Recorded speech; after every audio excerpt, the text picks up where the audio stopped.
আওয়ামী লীগ সবসময় ঘুরে দাঁড়ানোর রাজনীতি করে। আওয়ামী লীগ ভোগ বিলাসের রাজনীতি করে না। আমরা জানি আমার নেতাকর্মীরা না খেয়ে আছে, কষ্টে আছে। তাদের ওয়াকালতনামা যে কোর্টে নিবে সেই পয়সা পর্যন্ত নাই।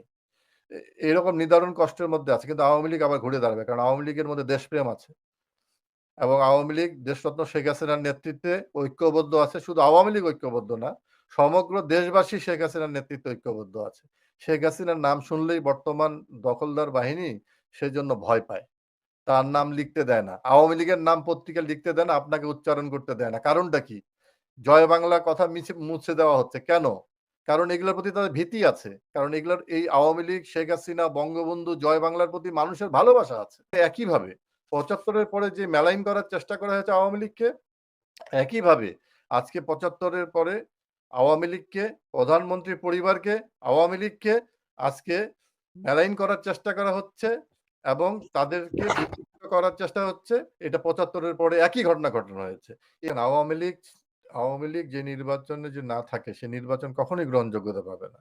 আপনি যে আপনার সাংবাদিক বন্ধুরা বা বিভিন্ন অনলাইন বিভিন্ন জায়গায় জরিপ চালানো হচ্ছে। আপনি দেখেন বাংলাদেশের মানুষ নৌকায় ভোট দেওয়ার জন্য অধীর আগ্রহে বসে আছে।